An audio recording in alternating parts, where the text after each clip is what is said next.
मीना जी कभी सपने में भी नहीं सोचा था कि उनके साथ ऐसा कुछ होगा, वो भी उम्र के इस पड़ाव में। 56 साल के इस जीवन काल में आज तक उन्हें कोई छुआ तक नहीं, पर आज उनके साथ ऐसी घटना घटित हो गई जिसे सोच सोचकर वो एक सदमे में चली गई थी। दोस्तों, ये एक सच्ची घटना पर आधारित कहानी है जो आज से 10-12 साल पहले घटित हुआ था, जब मीना जी मुंबई से दिल्ली जा रही थी। तो आइए जानते हैं पूरी कहानी।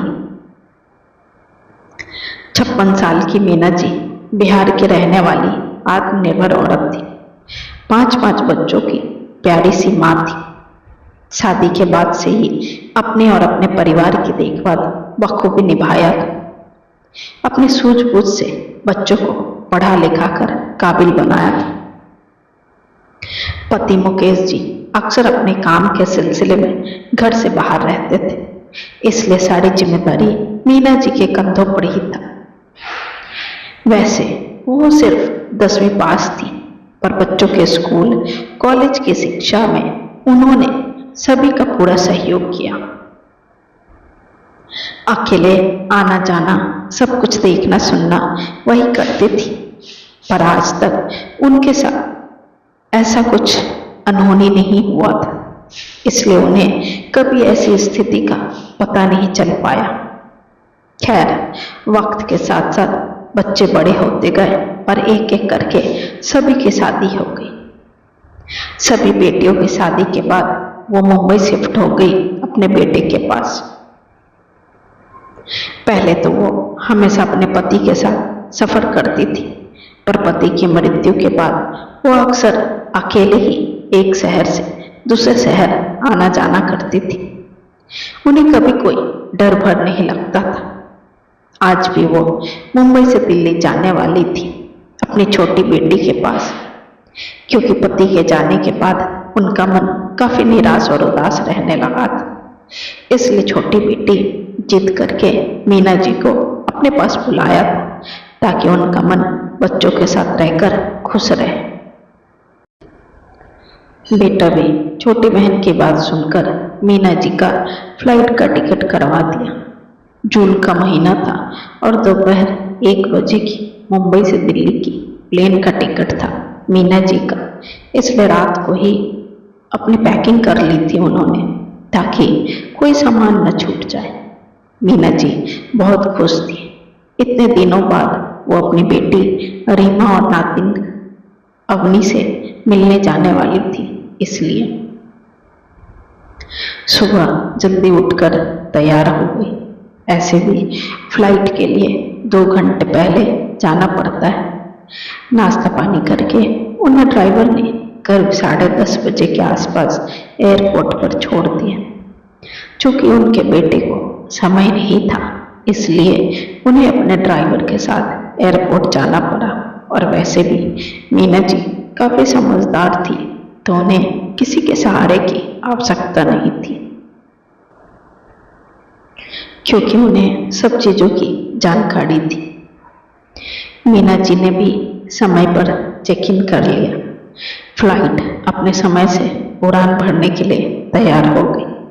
मीना जी भी मन ही मन खुश थी। ख्याली पुलाव बना रही थी। बेटी से ये बात करूंगी, अवनी से ये बात करूंगी।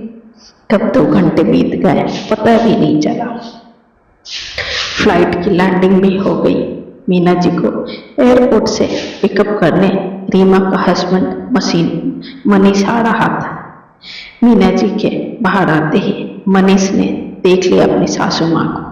झट से आकर उसने अपनी सासू माँ को प्रणाम किया और फिर जल्दी जल्दी गाड़ी में सामान रखकर निकल पड़ा घर की तरफ, जहाँ रीमा अपनी माँ का बेसब्री से इंतजार कर रही थी। आज रीमा ने मीना जी की पसंद का खाना बनाया था। अवनी भी नानी के इंतजार में दरवाजे की तरफ निगाहें लगा रखी थी। उधर बातचीत करते करते मनीष और मीना जी आ रही थी कि अचानक आधे रास्ते आते आते गाड़ी बंद पड़ गई। मनीष ने कहा, मम्मी जी आप ऐसे ही बैठिए, मैं कुछ करता हूँ। गाड़ी को बार बार स्टार्ट करके देखा, फिर भी कुछ नहीं हुआ। काफ़ी कोशिश करने के बाद भी गाड़ी स्टार्ट नहीं हो रहा था और आसपास में कोई मोटर गैरेज भी नहीं था, क्योंकि एयरपोर्ट के कुछ दूर बाद रास्ता थोड़ा सन्नाटा था, मतलब ज़्यादा चहल पहल नहीं था।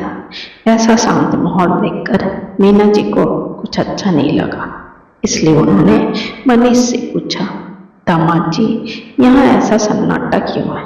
आदमी भी इक्का दुक्का ही दिख रहे हैं। मीना जी के सवाल सुनकर मनीष बोला, मम्मी जी, यहाँ ऐसी ही शांति रहती है और ऊपर से जून की भीषण गर्मी के कारण लोगों की चहलकदमी भी कम रहती है।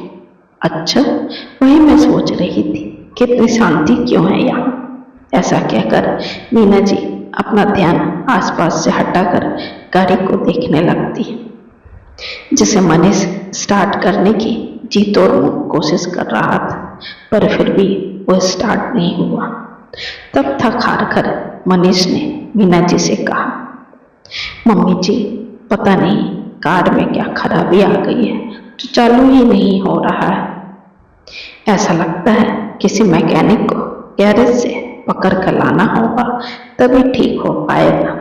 इसमें शायद समय भी ज़्यादा लग जाएगा, इसलिए मैं ऐसा करता हूँ कि आपको यहाँ से ऑटो कर देता हूँ, ताकि आपको यहाँ घंटों न बैठना पड़े। वैसे यहाँ से घर पास में ही है, तो कोई दिक्कत नहीं होगा। ऐसा कहकर मनीष फिर से मीना जी से पूछता है, आप चली जाएंगे ना मम्मी जी, कोई दिक्कत तो नहीं ना? मनीष की फिक्र देखकर मीना जी बोली, ठीक है बेटा, आप गाड़ी ठीक करवा लो, मैं यहाँ से चली जाऊंगी।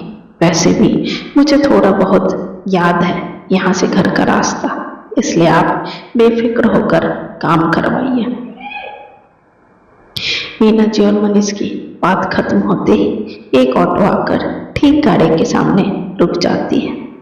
मनीष तुरंत मीना जी का एक ब्रीफकेस, एक हैंडबैग और एक छोटा थैला ऑटो में रख देता है और मीना जी अपनी कीमती व्हाइट रंग की ब्रांडेड पर्स के साथ ऑटो पर बैठ जाती है।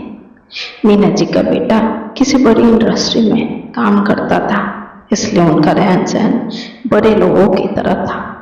कोई भी उनके पहनावे ओढ़ावे से भाप सकता था कि वो कोई रईस घर की औरत है। खैर, अभी ऑटो कुछ ही दूर चला होगा, यानी मनीष की आंखों से अभी अभी ओझल ही हुआ था कि तभी पीछे से एक बाइक सवार आया, जिस पर 2 लोग बैठा हुआ था। वे बाइक सवार मीना जी के ऑटो के पास आते ही उससे अपनी रफ्तार को कम कर लिया।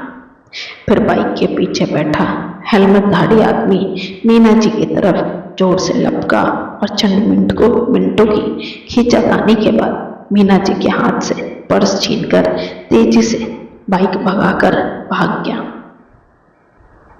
बाइक सवार 2 लोग थे, पीछे वाला पर्स छीन रहा था और दूसरा गाड़ी चला रहा था। मीना जी ने पूरी कोशिश की पर्स बचाने की, पर बचा नहीं पाई, क्योंकि वो पर्स को यूं ही हल्के हाथों से पकड़ कर बैठी थी, क्योंकि उन्हें ऐसा कभी होगा इस बात का थोड़ा सा भी अंदाजा नहीं था। पर्स छीन जाने के बाद मीना जी जोर जोर से चिल्ला रही थी और कोई उस बाइक सवार चोर को पकड़ो पकड़ो, यहाँ तक कि ऑटो वालों को भी बोली, जल्दी गाड़ी चलाओ और उस बाइक चोर को पकड़ो। पर ऑटो वाला कहाँ सुनने वाला था। ये सभी तो एक ही टीम के रहते हैं, सबकी साझेदारी रहती है। वो भला क्यों पकड़ता उन लोगों को, वो भी उसी चोर गैंग का आदमी था। तभी तो वो मीना जी को कहने लगा, अरे माता जी, कैसे भगाया ऑटो को, वे लोग तो कब का न छूमंतर हो गए हैं। इन लोगों का रोज का यही काम होता है, और जब इन्हें पुलिस नहीं पकड़ पाती है तो हम कैसे पकड़ लेंगे माता जी। अगर ऑटो चालक चाहता तो वो मीना जी को उस चोर लुटेरे से बचा सकता था, अगर वो उसी वक्त उस पर्स छीनने वालों को हाथ पर जोरदार मुक्का मारता या अपने ऑटो की गति से उसे धक्का देता तो भी उस बाइक सवार को जरूर कुछ नुकसान होता और वो वहां से बिना पर्स छीने वहां से भाग खड़ा होता। पर उसने ऐसा नहीं किया, बल्कि कहीं न कहीं उसके गुनाह में उसका साथ दिया था। खैर, जब तक वो बाइक चोर आंखों से ओझल नहीं हो गया तब तक मीना जी पकड़ो पकड़ो चिल्ला ही रही थी, पर किसी ने उनकी मदद नहीं की। पर्स हाथ में छिन जाने के बाद मीना जी की आंखों से आंसू के मोटे मोटे धार बहने लगे। उन्हें अपने पर्स को अपने आंखों के सामने से छिन जाने का बहुत दुख हो रहा था, क्योंकि उस पर्स में मीना जी के करीब 40,000 रुपये, मोबाइल और 1 लाख रुपए के ज्वेलरी थे। सब कुछ छिन जाने का गम सता रहा था। हाथों में भी सोने की चूड़ियां थी, गले में मोटा सोने का चेन था, उंगलियों में कई डायमंड के अंगूठी थे। ऐसे भी मीना जी का बेटा काफी अमीर आदमी था। रीमा के पापा के जाने के बाद मीना जी का पूरा ख्याल रखा था उन्होंने, किसी भी चीज की कमी होने नहीं दिया था। वो कभी भी कहीं भी जाती थी तो हमेशा ऐसे ही जाती थी, मतलब इतने गहने जेवर होते ही थे उनके पास, और आज तक कभी उनके साथ ऐसा नहीं हुआ था। रीमा के घर पहुंचते ही मीना जी जोर जोर से रोने लगी और कहने लगी, मैं बर्बाद हो गई, मैं लूट गई, सब लूट लिया उस बाइक चोर ने। मीना जी की इतनी ऊंची आवाज सुनकर रीमा भागती हुई आई और मीना जी को रूम में बिठाया। रीमा को समझ में नहीं आ रहा था कि मीना जी आते ही ऐसे फूट फूट कर क्यों रो रही है, वो भी तब जब वो इतने सालों बाद रीमा के घर आई थी। खैर, रीमा भागकर रसोई से पानी लाती है और मीना जी को पिलाती है, फिर उन्हें चुप करवाती है, परंतु मीना जी लगातार वही सब बातें बोले जा रही थी और साथ में रो भी रही थी। मैं लूट गई, मैं बर्बाद हो गई, सब कुछ छीन लिया उस चोरों ने। उन्हें खुद पर यकीन नहीं हो रहा था, उम्र के इस पड़ाव में कोई ऐसे सामान छीन कर ले जाएगा। उनकी उम्र करीब 56 साल थी और आज तक उनका एक भी बाल बांका नहीं हुआ था। अकेले आती जाती थी, कभी भी कहीं भी। जीवन में इस तरह की घटना पहली बार हुआ था उनके साथ, इसलिए काफी परेशान थी और सोच सोच कर उन्हें बार बार झटका लग रहा था। उनके मन से ये बात निकल ही नहीं रहा था कि उनके साथ ऐसा कुछ हो सकता है। क्या छीन लिया मम्मी, क्या हो गया, कुछ तो बोले मम्मी, रीमा मीना जी को चुप करवाते हुए पूछती है। तब मीना जी रो रो कर साड़ी आप बीती सुनाती है, जिसे सुनकर रीमा भी हैरान हो जाती है। उसे भी विश्वास नहीं हो रहा था कि ऐसा कुछ हो सकता है मीना जी के साथ, वो भी दिन दहाड़े। उसने तुरंत अपने पति को फोन की और सारी बात बताई जो मीना जी के साथ हुआ था। मनीष को भी आश्चर्य हुआ ये सब सुनकर, क्योंकि दिन दहाड़े दिल्ली की सड़कों पर ऐसे चोरी छीना झपटी होना इतना आसान नहीं था। पर हाँ, ऐसा होता जरूर है, ये तो पता था उसे।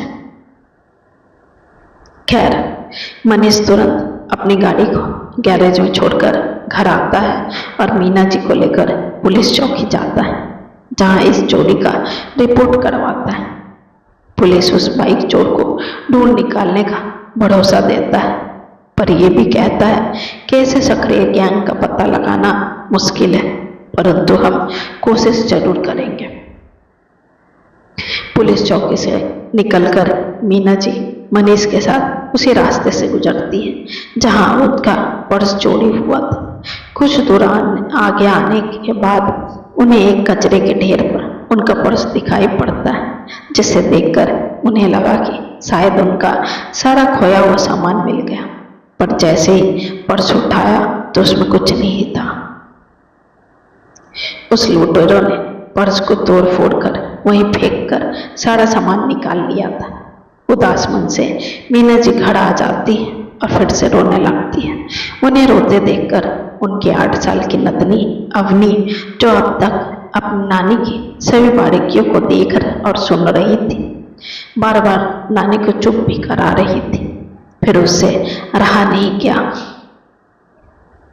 तब नानी को बोलती है, नानी आपको तो खुश होना चाहिए कि आप सुरक्षित हैं, आपको कुछ नहीं हुआ, आपका सामान ही गया ना, वो तो मामा फिर से दिलवा देंगे। यदि वो चोर आपको मारता या किसी प्रकार से आपको नुकसान पहुंचाता तब। अवनी ने जैसे ही इस तरह के शब्द बोले, मीना जी की रोने की आवाज बिल्कुल बंद हो गई। अब अवनी को अपने पास बुलाकर प्यार से उसका माथा चूम लेती है। साथ में अवनी की इतनी बड़ी बात मीना जी के दिल को छू गई, क्योंकि धन दौलत से बड़ा इंसान की जान होती है, और जान है तभी जहान है। रीमा भी अवनी की बात सुनकर अपनी मम्मी से कहती है, जाने तो मम्मी, जो चला गया वो आपकी किस्मत में नहीं था, इसलिए अब रोने और सोचने से कोई फायदा नहीं। हमारे लिए तो आप सुरक्षित हैं, यही सबसे बड़ी बात है। ऐसा कहकर रीमा ने मीना जी के लिए गर्मा गर्म खाना परोसा और खा पी कर मीना जी भी रिलैक्स हो गई। प्रिय दोस्तों, कभी कभी हम जिन बातों में उलझे रहते हैं और हमें समाधान नहीं दिखता है, तब इन्हीं छोटे छोटे बच्चों की समझदारी रास्ता दिखा देती है। जैसे अवनी ने अपनी नानी को कहा, सच में जान है तो जहान है।